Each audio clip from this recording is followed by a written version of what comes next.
Aujourd'hui, jour du Seigneur pour les chrétiens, c'était également jour des élections des conseils départementaux et municipaux dans 36 localités à travers le pays.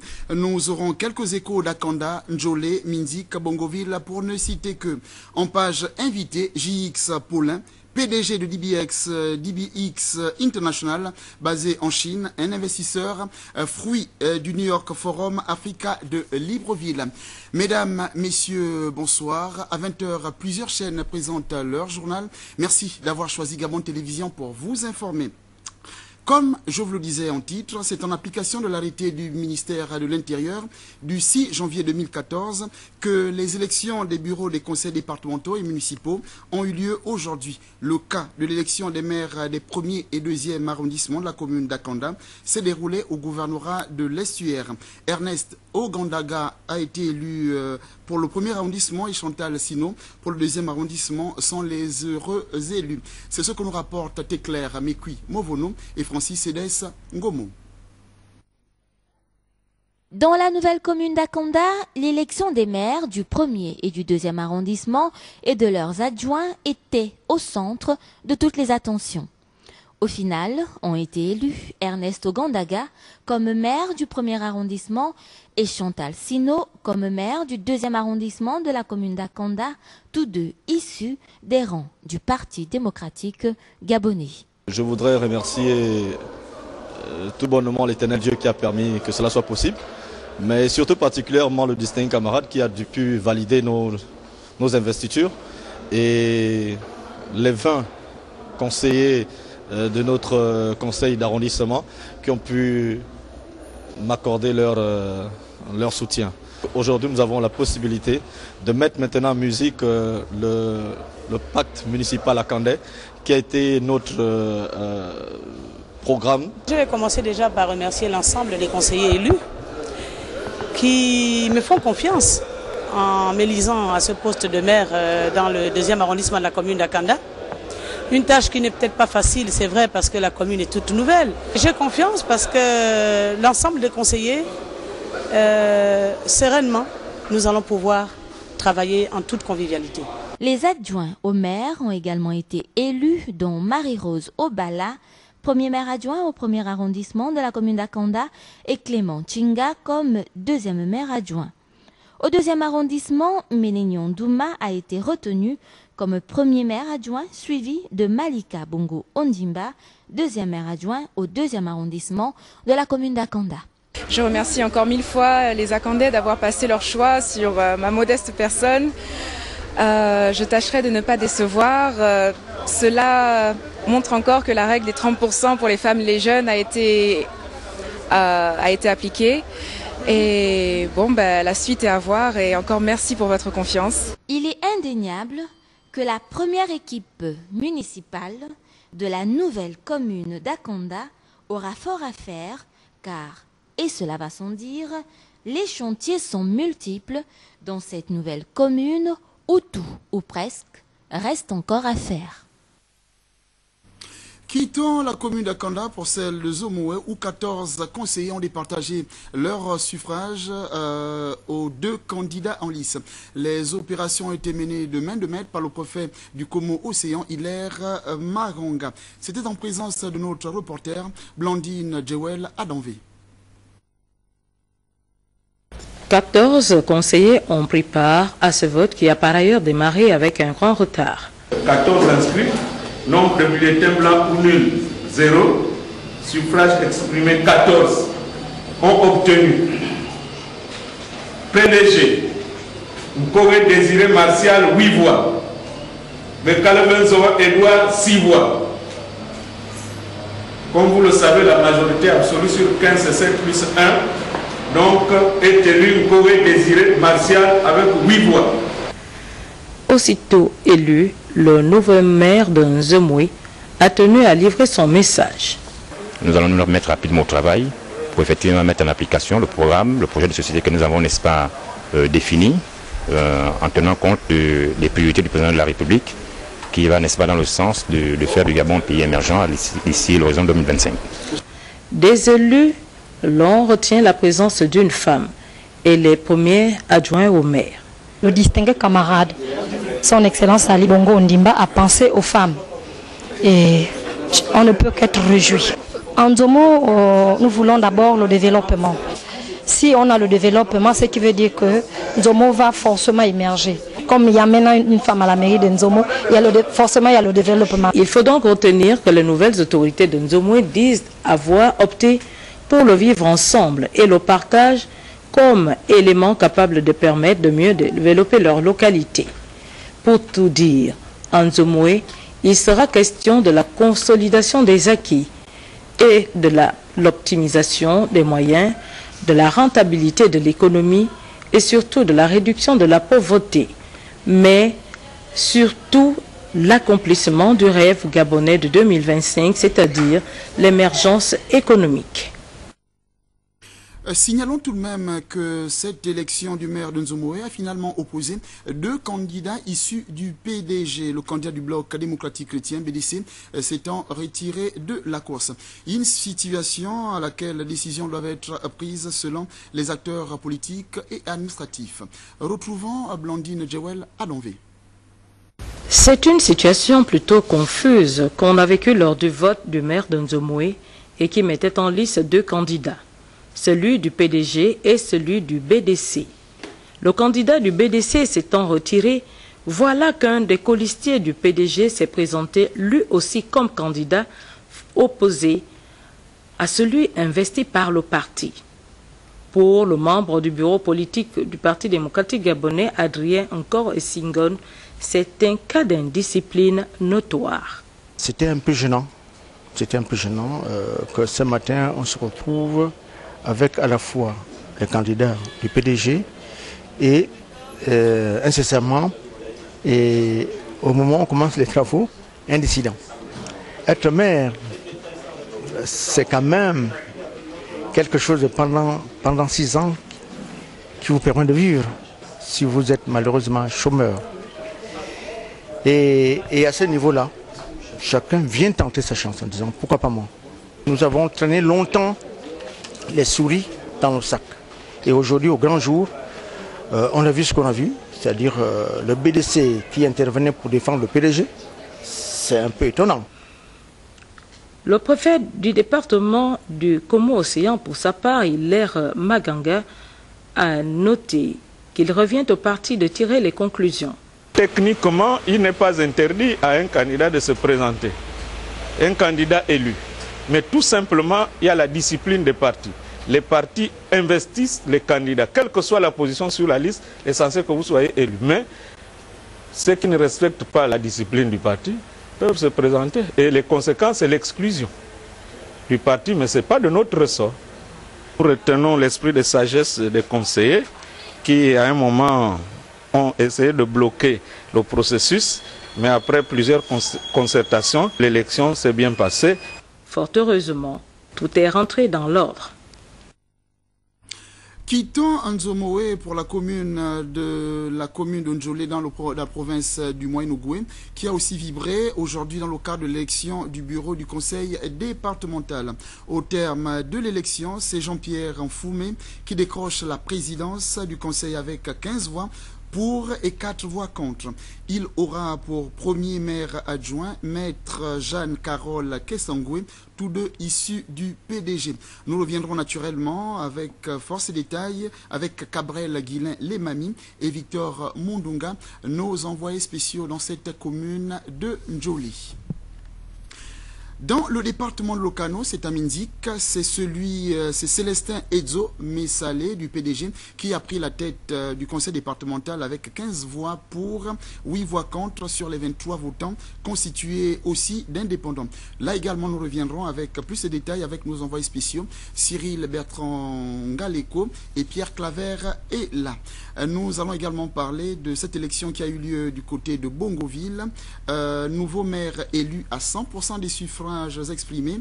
Ils sont tous naturellement issus du PDG. Damas Ngapeyi, premier maire adjoint le premier maire adjoint Gilbert Nganga, le deuxième maire adjoint Séraphine Bamba. Le département de Djouri Anili, président du conseil départemental, élu naturellement à 100%, monsieur Lézin Odouma, le premier vice-président Jules Oganaga et le deuxième vice-président Valentin Osouba. Pour ce qui est de la commune de Fougamou, Serge Mboula Mondi, c'est le nom du nouveau maire de la commune de Fougamou, élu ce matin. Le maire Serge Mboula Mondi est issu du PDG. Voici la réaction de Pierre Bembi, le conseiller politique du membre du bureau politique Serge Armand Mboula.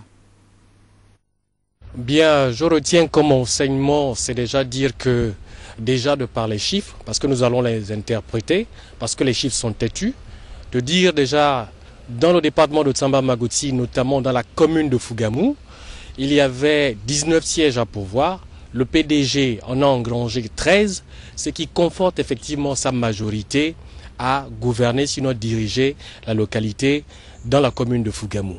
Et aujourd'hui, on peut dire déjà que le maire est connu. Il s'agit bien évidemment de Serge Mboula Mondi, qui est un jeune premier, fils de la contrée de Fougamou, et qui va assurer avec tout le reste, parce que c'est le PDG qui va accompagner ce dernier, effectivement dans ce lourd challenge, de gérer la mairie dans les 5 prochaines années. Comme enseignement, nous dirons que nous avons assisté là à un PDG uni et fort. Dans l'adversité, je prendrai pour mot les indicateurs à travers le foisonnement des générations, notamment les sages, dont je citerai les notables, les hiérarques du Parti démocratique gabonais comme Paul Malekou, qui était bien présent tout au long de cette campagne. Je citerai également le député Marcel Dupambi Matoka, qui ne s'est pas plié pour accompagner la tête de liste, Lucie Milebou, la vénérable sénatrice, autant pour moi, dans ce lot challenge avec ses colistiers qui se sont inscrits résolument dans la discipline du Parti démocratique gabonais. Donc, nous avons assisté là à une cohésion dans l'action pour un seul but commun qui est celui de la victoire du Parti démocratique gabonais. Tsamba-Magotsi, en l'occurrence Fougamou, s'inscrit d'emblée dans la projection du chef de l'État.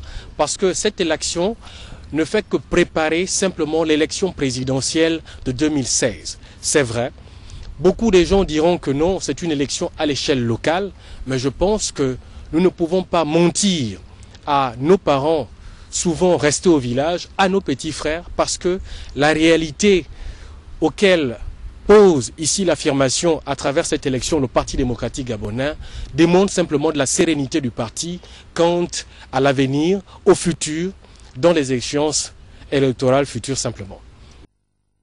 Après les cérémonies de vœux de Nouvel An au président de la République, place aux institutions d'en faire autant. Le personnel de l'Assemblée nationale a respecté la tradition en présentant ses vœux au président de cette institution, Guy Nzouba Ndama. Le reportage est d'Henri Nestor Ndjavé, Tim Boulengue et Amédée Mavungu. Comme à l'accoutumée, c'est la salle des pas perdus du Palais Liomba qui a été une fois de plus le théâtre de la cérémonie de présentation des vœux au président de l'Assemblée nationale, M. Guy Nzouba Ndama. Prenant la parole au nom du personnel de la première chambre du Parlement, le secrétaire général, Bli Constant Paya, après avoir jeté un regard rétrospectif sur l'abondante activité qui a rythmé la vie de l'institution durant l'année écoulée, aussi bien en termes de production législative que du contrôle de l'action gouvernementale, a demandé à tous de s'inscrire dans la volonté de la performance. Chers collaborateurs, améliorer l'efficacité de notre travail et de nos services tout en maintenant notre cohésion sociale dans un contexte de maîtrise de la dépense publique imposée par la nouvelle réforme budgétaire, tel est le défi que nous lance le président de l'Assemblée nationale et l'ensemble du bureau de notre institution. Dans le même registre, le secrétaire général s'est dit satisfait des efforts engagés par les uns et les autres depuis sa prise de fonction, dont sans avoir pointé du doigt sur des agents au comportement blâmable, avant d'ajouter ce qui suit. Il me semble utile, dès à présent, que nous changions de grille de lecture pour éviter des réactions contre-productives. Vous nous comblez de fierté, Monsieur le Président. Et fiers, nous l'avons encore été mardi dernier à l'occasion de la présentation des vœux à Monsieur le Président de la République, chef de l'État, et à son épouse. Vous êtes notre marque déposée, vous êtes notre porcelaine. Merci, merci Monsieur le Président. Merci de donner à l'Assemblée nationale gabonaise le crédit qui lui est incontestablement reconnu aujourd'hui. Tout en reconnaissant les multiples actions menées par le bureau de l'Assemblée nationale, le secrétaire général a indiqué, profitant de la solennité de l'instant, que la réforme administrative de l'institution ne peut être conduite avec satisfaction que si elle s'accompagne d'un changement réel du logiciel mental de chacun des personnels.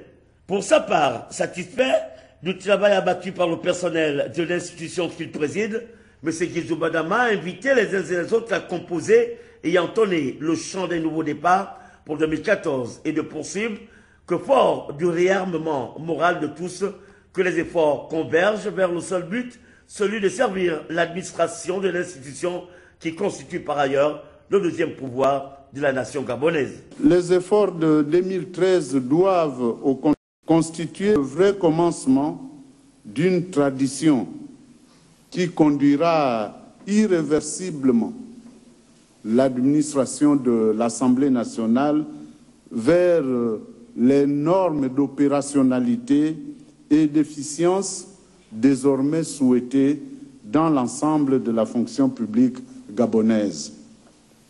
À ce propos, je ne puis qu'enregistrer avec plaisir la promesse d'agir en 2014 sur d'autres leviers susceptibles de bonifier votre productivité, selon ce qu'a dit le secrétaire général. Pour sa part, le bureau de l'Assemblée nationale s'attachera toujours à répondre autant que possible à vos besoins les plus légitimes. Ainsi donc, le personnel a été invité à servir l'administration de l'institution en améliorant l'efficacité du travail et les services tout en maintenant la cohésion sociale. C'est sur les différentes prestations des artistes invités pour la circonstance, suivi d'un somptueux repas offert par le président de l'institution qu'a pris fin la cérémonie de présentation des vœux au président de l'Assemblée nationale. Cette cérémonie de présentation de vœux a également permis à une cinquantaine d'agents de la main-d'œuvre non permanente d'être décorés de la médaille de travail. C'est le secrétaire général adjoint du ministère de l'Emploi qui a authentifié cette marque de reconnaissance. Retrouvons nos confrères de l'Assemblée nationale. Pour ces agents de la main-d'œuvre non permanente à l'Assemblée nationale à travers cette cérémonie de décoration de la médaille du travail. Ainsi donc, plus d'une cinquantaine se sont vus épinglés. Pour certains, la médaille de bronze ou d'argent et pour d'autres, la médaille d'or par le secrétaire général adjoint du ministère de l'Emploi qu'accompagnaient ses proches collaborateurs. Cette distinction est le couronnement de plusieurs années d'efforts et d'abnégation accomplis au sein de cette institution, à la satisfaction des heureux récipiendaires. Pour moi, c'est l'émotion, parce que je ne m'y attendais même pas. Je suis rentrée à l'Assemblée nationale depuis le 4 janvier 1982 avec le président Bouma. Nous n'avons jamais pensé qu'un jour, le président de l'Assemblée nationale, Guizouba Dama, allait penser à nous. Vraiment, je suis très ravie. Aux collègues de travailler comme nous, on l'a supporté avant d'avoir la médaille d'or et la médaille d'argent. Une occasion tout indiquée pour les responsables de l'emploi de prodiguer de sages conseils aux agents méritants. La médaille du travail, avant d'être une marque de témoignage de cette abnégation, doit être un motif supplémentaire de persévérance et d'ardeur au service de votre employeur. Alors, continuez à être des références pour vos collègues. Soyez fiers de la distinction que vous allez dignement arborer tout à l'heure. Quel que soit votre grade au sein des médaillés, ce qui compte, c'est le symbole. Symbole qu'il représente pour tout travailleur qui tire l'essentiel de ses ressources de son occupation professionnelle. En félicitant les impétrants, la première autorité de l'Assemblée nationale, M. Guizouba Dama, a exhorté ses professionnels à être toujours aptes à relever tous les défis du moment. Ce n'est qu'à ce prix que l'institution qu'il dirige atteindra les objectifs escomptés. Vous le disiez en titre, nous avons le plaisir aujourd'hui de recevoir JX Paulin. Il est PDG de DBAX International Design by Excellence, qui est installé notamment à Paris, Shanghai, Monrovia et Libreville. Il a sa société à plus de 200 agents, un chiffre de 12 millions de dollars, ça fait beaucoup. Vous êtes l'un des fruits du New York Forum africain. Tout à fait, Jerry, tout à fait. Mais comment vous avez fait, vous qui restez? D'abord, je ne sais pas s'il faut vous dire ni hao pour dire ni hao, Jerry. Ni hao. Voilà. D'accord. Ou comment ça se fait-il que vous qui êtes basé en Chine, à Shanghai précisément, vous soyez intéressé par le New York Forum africain? Il faut signaler que vous avez participé aux 2 éditions. Tout à fait, tout à fait. Écoutez, encore une fois, je n'aurais jamais mis un pied au Gabon si ce n'était pour le New York Forum et grâce au New York Forum. J'étais sur mon chemin pour aller au Libéria. Lorsque j'ai entendu Richard Attias à la télé parler du New York Forum, parler de cet événement, et je me suis dit, intéressant, pourquoi pas, allons-y. Et donc voilà, donc j'ai été invité au premier événement, et j'ai été bluffé par la qualité des participants, bluffé par la qualité du pays hôte, par les gens, par les Gabonais. Et lors du 2e forum, donc, j'ai eu la chance, le destin de rencontrer un de vos hommes d'affaires gabonais qui, lui, m'a mis le grappin dessus et m'a forcé, m'a expliqué la politique la vision du président et m'a dit, écoute, c'est bien simple, on a besoin de gens qui font du concret, mais si tu veux faire quelque chose, il faut que tu ouvres un bureau ici. À quel sens, justement, vous donnez à ce New York Forum africain, vous qui êtes basé en Chine? Écoutez, pour moi, c'est la meilleure plateforme de présentation du Gabon. La meilleure plateforme. Je pense qu'on oublie souvent que il y a des forums un peu partout. Vous savez, j'ai assisté au G20, j'ai assisté aussi à des réunions à l'Élysée. C'est pas pour autant que vous avez autant de participants, autant de gens qui viennent pour faire des choses pour l'Afrique et pour le Gabon. D'accord. C'est plus important. Dans quel domaine précisément vous voulez investir au Gabon? Parce qu'il faut dire déjà que vous êtes au niveau du CENU à l'IOB. Tout à fait, tout à fait. Écoutez, nous travaillons avec le CENU pour les projets de développement. Il faut savoir que notre spécialité... Ça consiste en quoi votre partenariat avec le CENU? Écoutez, c'est nous qui avons conceptualisé la nouvelle résidence des étudiants.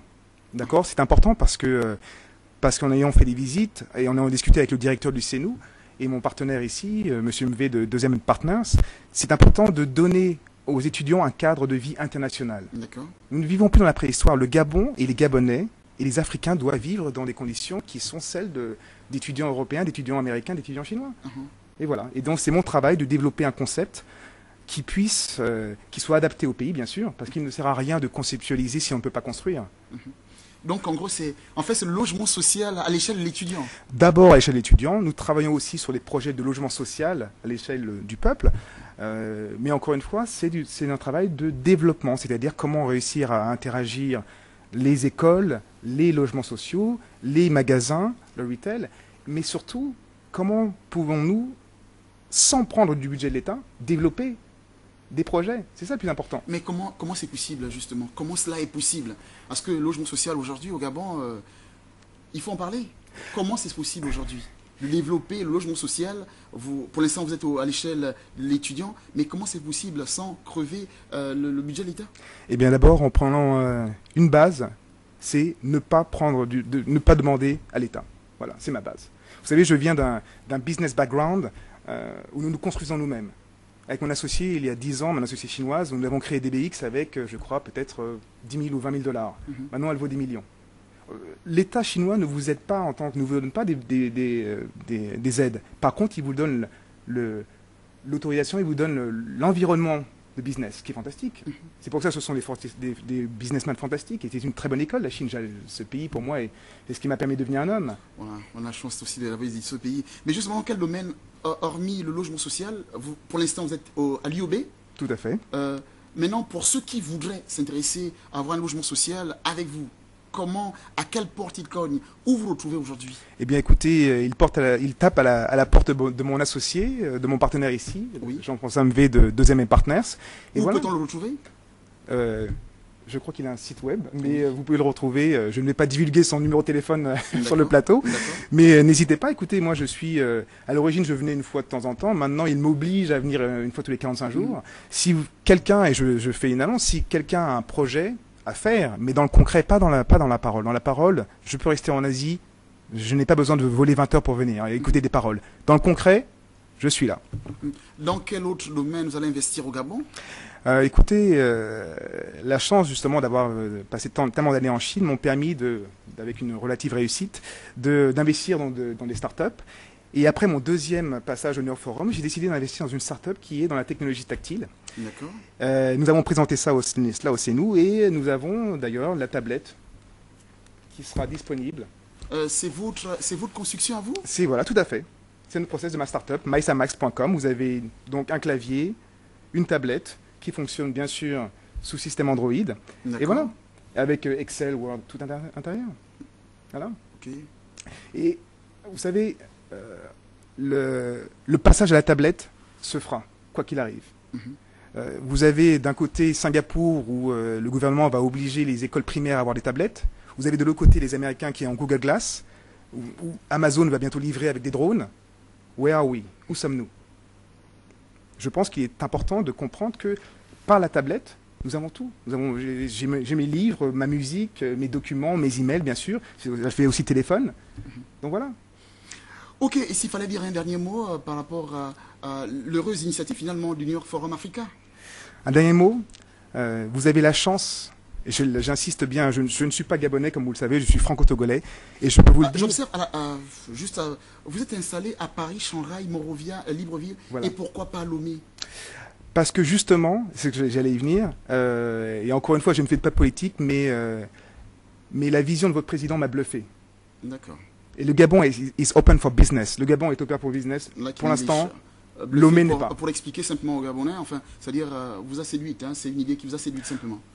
Elle ne m'a pas séduite, c'est-à-dire que j'ai retrouvé dans le président les mêmes principes que j'ai retrouvés en Chine à l'époque. C'est-à-dire, voilà, nous avons une vision d'émergence, elle est à l'horizon 2025.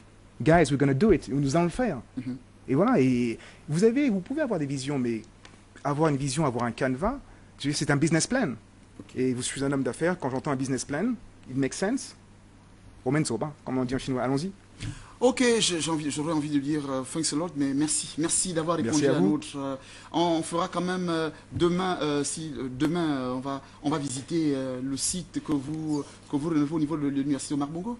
Écoutez, on visitera le site et vous verrez peut-être en avant-première un nouveau produit qui sera présenté à qui de doigt, et vous verrez, peut-être que nous arriverons à faire passer le Gabon, justement de faire ce qu'on appelle en anglais un moon shooting, c'est-à-dire on shoot for the star, on va vers les étoiles et vers la Lune.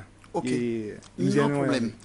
Merci d'avoir répondu à notre invitation. Visite, nous allons continuer justement dans ce domaine de l'économie. Visite de travail du secrétaire général de l'Afrosaï à la Cour des comptes du Gabon.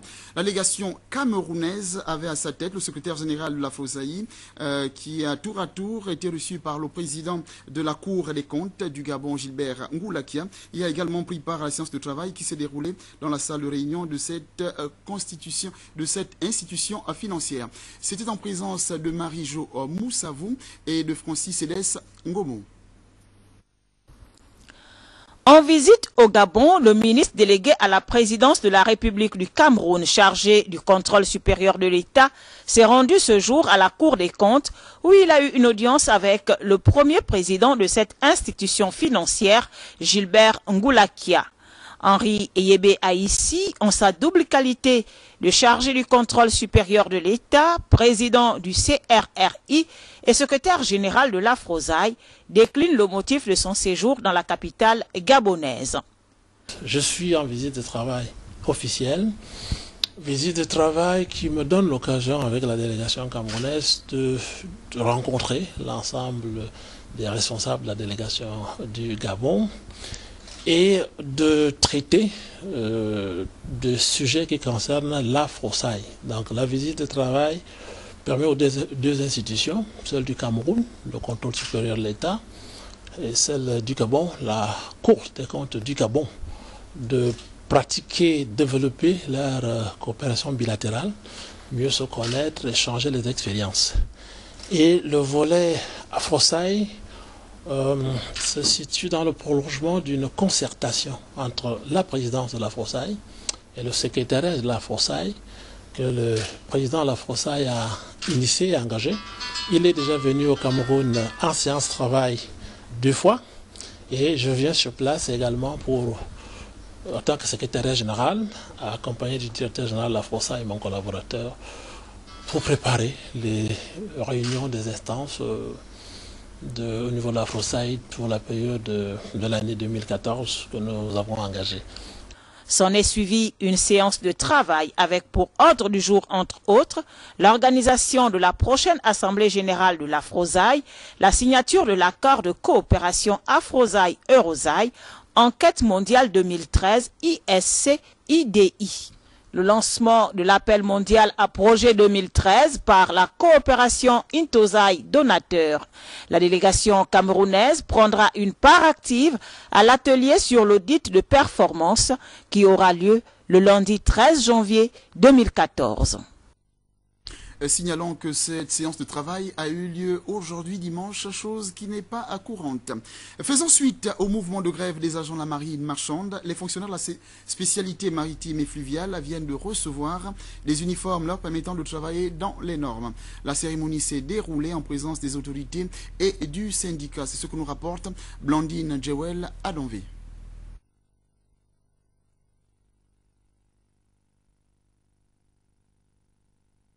Leur mission régalienne dans les règles de l'art. C'est l'essentiel de cette remise officielle d'uniforme qui sera suivie de la cérémonie de prestation de leur serment. Donc le ministre effectivement a signé cet arrêté le 6 janvier et suite à cela, la direction générale, Madame le directeur général de la marine marchande a procédé justement à la distribution, à la remise officielle des tenues, des uniformes, des galons et tout ce qui va avec dans le cadre justement de la prestation de serment qui aura lieu dans les tout prochains jours. Donc cette remise s'est faite bien évidemment en présence des autorités de la marine marchande et du syndicat. Le chef de service a tenu à livrer les détails quant au port de l'uniforme. Nous attendons justement que le texte soit signé, ça a été fait. Les autorités de la direction générale de la marine marchande ont décidé de procéder à la distribution des diplômes. Désormais, les fonctionnaires et les agents de spécialité maritime et fluviale sont attendus sur le terrain. L'association des moissonneurs dirigée par l'évêque Joseph Vindiani vient de reconforter les veuves et les orphelins du Gabon à travers le don d'un véhicule. Retrouvons le reportage de Blandine Jewel à Donvé. L'une des actions phares menées par le président de l'association des moissonneurs, Joseph Vindiani, lors de la rencontre post-électorale, a été la réponse à la sollicitude de veuve Joséphine Dinga. Toujours plus proche de la veuve et de l'orphelin. Vous êtes aujourd'hui veuve, je vous donne cette voiture pour continuer vos actions de commerce, Limbaréné, Libreville. Un sentiment de joie, vraiment, parce que j'étais dans le besoin. Ma voiture était déjà vieille, elle est morte depuis 6 mois, donc je faisais la navette à pied au marché, prendre les taxis et tout et tout. Mais le Seigneur m'a aidé, j'ai écrit au président qui a exercé mon vœu. Occasion aussi tout indiquée pour Joseph Vindiani de revenir sur la dernière consultation électorale et son satisfecit par rapport à son déroulement, tout en marquant son adhésion à la politique prônée par le chef de l'État, notamment le contenu du triptyque paix, développement et partage. Il n'a pas le respect de Dieu, n'a pas le respect de son prochain. Donc, celui qui respecte Dieu et qui a la crainte de Dieu a le respect de son prochain. Et c'est là où vient le pouvoir. La moisson est grande, mais les ouvriers sont peu. Et par rapport à la philosophie ecclésiastique, je œuvre pour la veuve et l'orphelin, le plus proche des cris de lamentation. Il est à noter que l'Association nationale des moissonneurs œuvre en faveur des populations vulnérables, notamment la veuve et l'orphelin. Livraison hier du plateau sportif du centre d'accueil Arc-en-Ciel. La réfection de cet espace a été réalisée par l'Alliance Club Libreville-Doyen à Cocotier. Suivons le compte rendu de nos confrères de TV2, Guy Frey, Ndon ou bien Prestine Ngouayman.